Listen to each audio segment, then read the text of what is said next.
Reinforcements have arrived. The vacancies have been filled, and the sacks of straw in the huts are already booked. Some of them are old hands, but there are 25 men of a later draft from the base. They are about 2 years younger than us. Krop nudges me. Seen the infants? I nod.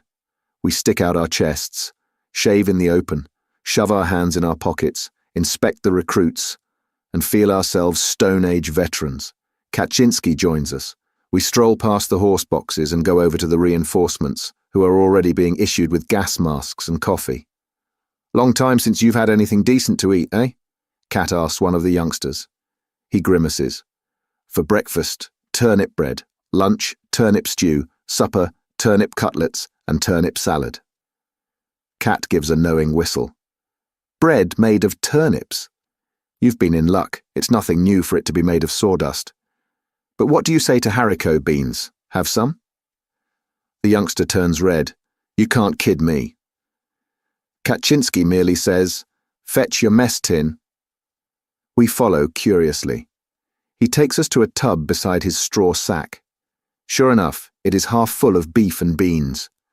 Kaczynski plants himself in front of it like a general and says, Sharp eyes and light fingers, that's what the Prussians say. We are surprised. Great guts, Kat. How did you come by that? I ask him. Ginger was glad I took it. I gave him 3 pieces of parachute silk for it. Cold beans taste fine too. Patronizingly, he gives the youngster a portion and says, Next time you come with your mess tin, have a cigar or a chew of tobacco in your other hand. Get me? Then he turns to us. You get off scot-free, of course. We couldn't do without Kaczynski. He has a sixth sense. There are such people everywhere, but one does not appreciate it at first. Every company has 1 or 2. Kaczynski is the smartest I know. By trade he is a cobbler, I believe, but that hasn't anything to do with it. He understands all trades. It's a good thing to be friends with him, as Krop and I are, and Hai Westus too, more or less. But Hai is rather the executive arm, operating under Kat's orders when things come to blows. For that he has his qualifications. For example, we land at night in some entirely unknown spot, a sorry hole, that has been eaten out to the very walls. We are quartered in a small dark factory adapted to the purpose. There are beds in it, or rather bunks, a couple of wooden beams over which wire netting is stretched. Wire netting is hard, and there's nothing to put on it. Our waterproof sheets are too thin. We use our blankets to cover ourselves. Kat looks at the place and then says to Hai Westus, Come with me.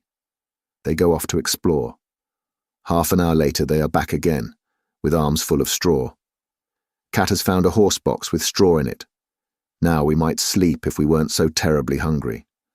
Krop asks an artilleryman who has been some time in this neighbourhood. Is there a canteen anywhere abouts? Is there a what? He laughs. There's nothing to be had here. You won't find so much as a crust of bread here. Aren't there any inhabitants here at all, then? He spits. Yes, a few, but they hang round the cookhouse and beg. That's a bad business. Then we'll have to pull in our belts and wait till the rations come up in the morning. But I see Kat has put on his cap. Where to, Kat? I ask. Just to explore the place a bit. He strolls off. The artilleryman grins scornfully. Go ahead and explore, but don't strain yourself in carrying what you find. Disappointed, we lie down and consider whether we couldn't have a go at the iron rations. But it's too risky, so we try to get a wink of sleep. Krop divides a cigarette and hands me half. Tjarden gives an account of his national dish, broad beans and bacon. He despises it when not flavoured with bog myrtle. And for God's sake, let it all be cooked together, not the potatoes, the beans, and the bacon separately. Someone growls that he will pound Tjarden into bog myrtle if he doesn't shut up. Then all becomes quiet in the big room, only the candles flickering from the necks of a couple of bottles, and the artilleryman spitting every now and then. We are just dozing off when the door opens and Kat appears. I think I must be dreaming. He has 2 loaves of bread under his arm, and a blood-stained sandbag full of horseflesh in his hand. The artilleryman's pipe drops from his mouth. He feels the bread. Real bread, by God, and still hot too? Cat gives no explanation. He has the bread, the rest doesn't matter. I'm sure that if he were planted down in the middle of the desert, in half an hour he would have gathered together a supper of roast meat, dates and wine. Cut some wood, he says curtly to Hai. Then he hauls out a frying pan from under his coat and a handful of salt as well as a lump of fat from his pocket. He has thought of everything. Hai makes a fire on the floor. It lights up the empty room of the factory. We climb out of bed. The artilleryman hesitates. He wonders whether to praise Kat and so perhaps gain a little for himself. But Kaczynski doesn't even see him. He might as well be thin air. He goes off cursing. Kat knows the way to roast horseflesh so that it's tender. It shouldn't be put straight into the pan. That makes it tough. It should be boiled first in a little water. With our knives, we squat round in a circle and fill our bellies. That is Kat. If for 1 hour in a year something eatable were to be had in some one place only, within that hour, as if moved by a vision, he would put on his cap, go out and walk directly there, as though following a compass, and find it. He finds everything, if it is cold, a small stove and wood, hay and straw, a table and chairs, but above all, food. It is uncanny. One would think he conjured it out of the air. His masterpiece was 4 boxes of lobsters. Admittedly, we would rather have had a good beefsteak. We have settled ourselves on the sunny side of the hut. There is a smell of tar, of summer, and of sweaty feet. Kat sits beside me. He likes to talk. Today we have done an hour's saluting drill because Tjaarden failed to salute a major smartly enough. Kat can't get it out of his head. You take it from me, we are losing the war because we can salute too well, he says. Krop stalks up with his breeches rolled up and his feet bare. He lays out his washed socks to dry on the grass. Kat turns his eyes to heaven, lets off a mighty fart and says meditatively, "Every little bean must be heard as well as seen." The two begin to argue. At the same time, they lay a bottle of beer on the result of an air fight that's going on above us. Kaczynski won't budge from the opinion which, as an old front hog, he rhymes, "Give 'em all the same grub and all the same pay, and the war would be over and done in a day." Krop, on the other hand, is a thinker. He proposes that a declaration of war should be a kind of popular festival with entrance tickets and bands, like a bullfight. Then in the arena, the ministers and generals of the two countries, dressed in bathing drawers and armed with clubs, can have it out among themselves. Whoever survives, his country wins. That would be much simpler and more just than this arrangement, where the wrong people do the fighting. The subject is dropped. Then the conversation turns to drill. A picture comes before me. Burning midday in the barrack yard. The heat hangs over the square. The barracks are deserted. Everything sleeps. All one hears is the drummers practicing. They have installed themselves somewhere and practice brokenly, dully, monotonously. What a concord. Midday heat, barrack square, and drummers beating. The windows of the barracks are empty and dark. From some of them trousers are hanging to dry. The rooms are cool and one looks toward them longingly. Oh, dark, musty platoon huts with the iron bedsteads, the checkered bedding, the lockers and the stools. Even you can become the object of desire. Out here you have a faint resemblance to home. Your rooms, full of the smell of stale food, sleep, smoke, and clothes. Kaczynski paints it all in lively colours. What would we not give to be able to return to it? Farther back than that, our thoughts dare not go. Those early morning hours of instruction.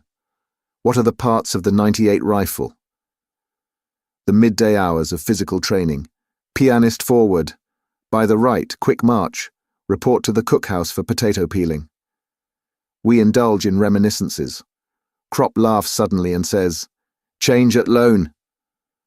That was our corporal's favourite game. Loan is a railway junction. In order that our fellows going on shouldn't get lost there, Himmelstos used to practice the change in the barrack room. We had to learn that at Lone, to reach the branch line, we must pass through a subway. The beds represented the subway, and each man stood at attention on the left side of his bed. Then came the command, "Change at Lone." And like lighting, everyone scrambled under the bed to the opposite side. We practiced this for hours on end. Meanwhile, the German aeroplane has been shot down. Like a comet, it bursts into a streamer of smoke and falls headlong. Kropp has lost the bottle of beer. Disgruntled, he counts out the money from his wallet. Surely Himmelstoss was a very different fellow as a postman, say I, after Albert's disappointment has subsided. Then how does it come that he's such a bully as a drill sergeant?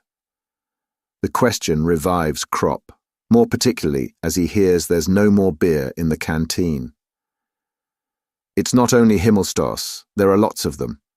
As sure as they get a stripe or a star, they become different men, just as though they'd swallowed concrete. That's the uniform, I suggest. Roughly speaking, it is, says Kat, and prepares for a long speech.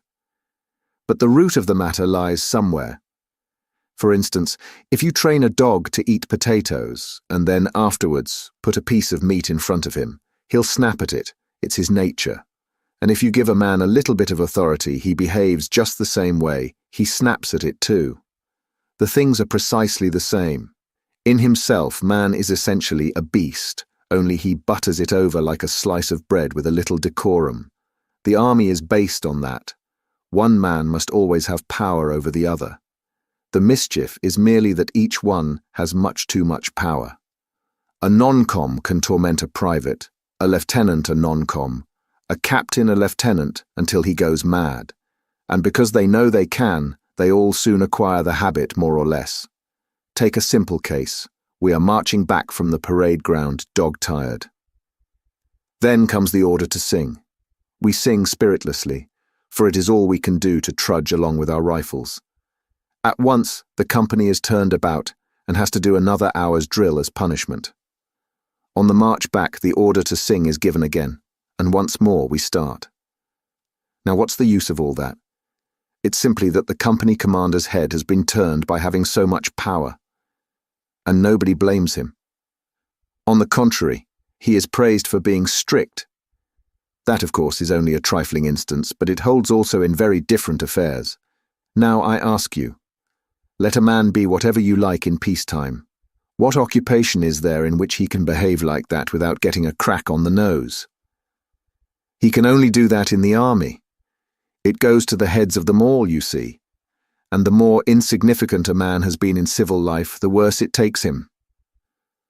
They say, of course, there must be discipline, ventures Kropp meditatively. True, growls Kat. They always do. And it may be so. Still, it oughtn't to become an abuse. But you try to explain that to a blacksmith or a labourer or a workman. You try to make that clear to a peasant, and that's what most of them are here. All he sees is that he has been put through the mill and sent to the front, but he knows well enough what he must do and what not. It's simply amazing, I tell you, that the ordinary Tommy sticks it all up here in the front line. Simply amazing. No one protests. Everyone knows that drill ceases only in the front line and begins again a few miles behind, with all absurdities of saluting and parade. It is an iron law that the soldier must be employed under every circumstance. Here Tjaarden comes up, with a flushed face. He is so excited that he stutters. Beaming with satisfaction, he stammers out, "Himmelstoss is on his way. He's coming to the front." Tjaarden has a special grudge against Himmelstoss because of the way he educated him in the barracks. Tjaarden wets his bed. He does it at night in his sleep. Himmelstoss maintained that it was sheer laziness and invented a method worthy of himself for curing Tjaarden. He hunted up another pisser bed, named Kindervater, from a neighbouring hut, and quartered him with Tjaarden. In the huts there were the usual bunks, one above the other in pairs, with mattresses of wire netting. Himmelstoss put these two so that one occupied the upper and the other the lower bunk. The man underneath, of course, had a vile time. The next night they were changed over and the lower one put on top so that he could retaliate. That was Himmelstoss's system of self-education. The idea was not low but ill-conceived. Unfortunately, it accomplished nothing, because the first assumption was wrong. It was not laziness in either of them. Anyone who looked at their sallow skin could see that. The matter ended in one of them always sleeping on the floor, where he frequently caught cold. Meanwhile, Hai sits down beside us. He winks at me and rubs his paws thoughtfully. We once spent the finest day of our army life together, the day before we left for the front. We had been allotted to one of the recently formed regiments, but were first to be sent back for equipment to the garrison. Not to the reinforcement depot, of course, but to another barracks. We were due to leave next morning early. In the evening, we prepared ourselves to square accounts with Himmelstoss. We had sworn for weeks past to do this. Kropp had even gone so far as to propose entering the postal service in peacetime, in order to be Himmelstoss's superior when he became a postman again. He revelled in the thought of how he would grind him. It was this that made it impossible for him to crush us altogether. We always reckoned that later, at the end of the war, we would have our revenge on him. In the meantime, we decided to give him a good hiding. What could he do to us anyhow if he didn't recognize us and we left early in the morning? We knew which pub he used to visit every evening. Returning to the barracks, he had to go along a dark, uninhabited road. There we waited for him behind a pile of stones. I had a bed cover with me. We trembled with suspense, hoping he would be alone. At last we heard his footstep, which we recognized easily. So often had we heard it in the mornings, as the door flew open and he bawled, "Get up!" "Alone?" whispered Kropp. "Alone." I slipped round the pile of stones with Tjaden. Himmelstoss seemed a little elevated. He was singing. His belt buckle gleamed. He came on unsuspectingly. We seized the bed cover, made a quick leap, threw it over his head from behind, and pulled it round him, so that he stood there in a white sack, unable to raise his arms. The singing stopped. The next moment, Hai Westhus was there, and spreading his arms, he shoved us back in order to be first in. He put himself in position with evident satisfaction, raised his arm like a signal mast, and his hand like a coal shovel, and fetched such a blow on the white sack as would have felled an ox. Himmelstoss was thrown down. He rolled 5 yards and started to yell. But we were prepared for that and had brought a cushion. Hay squatted down, laid the cushion on his knees, felt where Himmelstoss's head was and pressed it down on the pillow. Immediately his voice was muffled. Hay let him get a gasp of air every so often, when he would give a mighty yell that was immediately hushed. Tjaden unbuttoned Himmelstoss's braces and pulled down his trousers, holding the whip meantime in his teeth. Then he stood up and set to work. It was a wonderful picture. Himmelstoss on the ground, Hay bending over him with a fiendish grin and his mouth open with bloodlust, Himmelstoss's head on his knees. Then the convulsed striped drawers, the knock knees, executing at every blow most original movements in the lowered breeches, and towering over them like a woodcutter, the indefatigable Tjaden. In the end, we had to drag him away to get our turn. Finally, Hai stood Himmelstoss on his feet again and gave one last personal remonstrance. As he stretched out his right arm preparatory to giving him a box on the ear, he looked as if he were going to reach down a star. Himmelstoss toppled over. Hai stood him up again, made ready and fetched him a second well-aimed beauty with the left hand. Himmelstoss yelled and made off on all fours. His striped postman's backside gleamed in the moonlight. We disappeared at full speed. Hai looked round once again and said wrathfully, satisfied and rather mysteriously, "Revenge is black pudding." Himmelstoss ought to have been pleased. His saying that we should each educate one another had borne fruit for himself. We had become successful students of his method. He never discovered whom he had to thank for the business. At any rate, he scored a bed cover out of it, for when we returned a few hours later to look for it, it was no longer to be found. That evening's work made us more or less content to leave next morning. and an old buffer was pleased to describe us as young heroes.